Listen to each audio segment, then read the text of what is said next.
Bonjour à tous, j'espère que vous allez bien. On se retrouve à nouveau sur ma chaîne pour une vidéo de 5 bonnes raisons de monter votre équipe séparatiste. Alors on va commencer par la première raison, la bataille de Geonosis. C'est une nouvelle mise à jour qui devra arriver en jeu très prochainement. La célèbre bataille du deuxième opus de la saga s'ajoutera à la bataille de Hoth. Elle demandera une ou plusieurs équipes séparatistes pour en venir à bout. Elle donnera des récompenses supplémentaires par rapport à la bataille de Hoth, elle sera beaucoup plus difficile. Elle demandera un minimum de 80 millions de puissance galactique à votre guide pour pouvoir y participer. Dans celle-ci, on devrait retrouver des nouveaux équipements qui sont sortis plus tôt en jeu, donc les Kyrotech niveau de type 9, ainsi que les équipements de niveau 13 pour les futures mises à jour à venir. On devrait passer du niveau maximum qui était à 12 au niveau 13. Donc c'est hyper important de participer à cet événement car il ne faut pas accumuler du retard, déjà que le niveau 12 est difficile à atteindre et si on prend trop de retard sur le 13, il y aura une énorme différence. Deuxième raison, l'arrivée de nouveaux personnages. Wat Tambor qui est présenté comme un séparatiste qui est un support, c'est un personnage qui est non combattant au même titre que Hermit Yoda ou C3PO. Ce personnage donnera du heal et de la protection. Il a une spéciale aussi très intéressante qui sera, je pense, très importante en PvP. Cette spéciale est ressuscitée aléatoirement en allié séparatiste ou droïde du côté obscur à 100% de sa vitalité et donne l'amélioration protection overtime. Donc en fait, c'est une amélioration qui, pendant un certain nombre de tours, à chaque tour, vous redonnera de la protection. Ces uniques sont aussi très intéressantes. Quand ils sont sous heal, ils ont 30% de chance d'esquive des critiques. Et quand un allié a une technologie, Tambor assiste automatiquement son allié.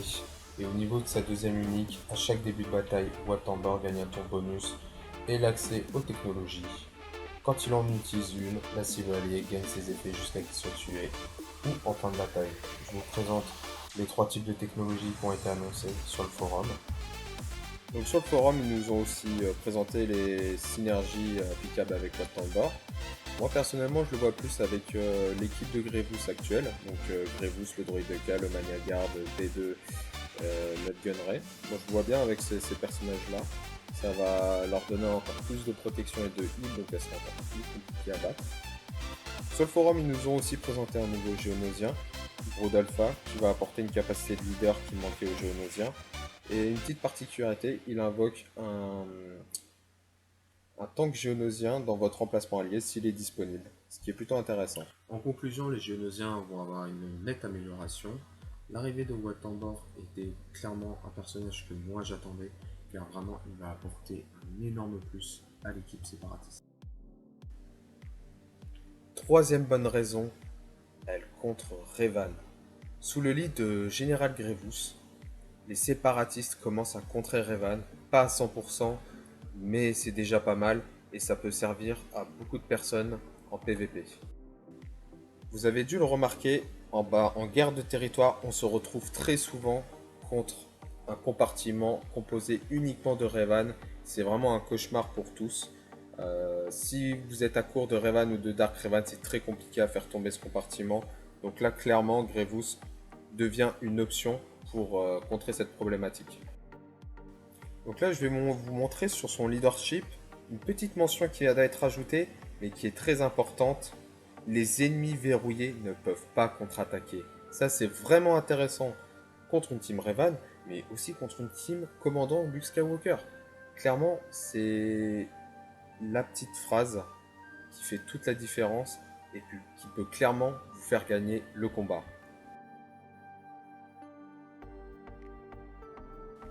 Quatrième bonne raison, les séparatistes vous permettent de réussir l'événement légendaire Padmé Amidala. Alors pour débloquer Padmé Amidala, il vous faudra 5 séparatistes 7 étoiles avec un niveau d'équipement entre le 11 et le 12 pour réussir à débloquer le niveau 7, qui est assez compliqué. Alors pourquoi c'est intéressant de débloquer Padmé Amidala? Déjà parce que c'est un personnage qui sera utile pendant la bataille de Geonosis pour le côté lumineux, mais aussi parce que son leader est plutôt solide. C'est vraiment pour moi le premier leadership qui est intéressant en PvP et qui peut vraiment sortir du lot. Sinon à part ça, il n'y en a aucun qui fait vraiment le boulot. Son unique, elle est immunisée contre la peur, donc ce qui est assez utile contre Dark Revan et Dark Malak. Comme vous le savez, Dark Revan et Dark Malak font vraiment partie de la méta actuelle. C'est l'équipe à battre du moment. Elle est très compliquée à contrer. Revan se fait exploser complètement. Padmé, sur certaines vidéos, réussit à vraiment tirer son épingle du jeu, bien qu'elle soit un peu trop faible pour l'instant. Pour finir, je vais vous parler de la cinquième et dernière raison. Les séparatistes vont s'inscrire dans la méta. Ils ne seront pas l'équipe à battre comme Dark Revan ou Dark Malak, et ça restera une équipe assez puissante que vous pouvez utiliser sous le leader de Grievous, de celui de Nut Gunray. Le druide K, le B2, le B1, Hondoku et Nut Gunray sont des personnages vraiment intéressants. On va attendre de voir ce que vont donner les nouveaux personnages en jeu, mais déjà avec ce que je vous ai présenté de Wat Tambor, je pense que déjà ça va encore plus renforcer celle de Grievous, ou bien pour faire une deuxième équipe avec Nut Gunray. Vous avez la possibilité de monter deux équipes séparatistes si vous voulez vraiment viser les performances en guerre de territoire. Après, à vous de choisir ce que vous préférez, c'est suivant votre gameplay. Celui de Nut Gunray, je le trouve vraiment sympa. En tout cas, j'espère que la vidéo vous a plu. N'hésitez pas à donner des idées en commentaire du type de vidéo que vous voulez avoir.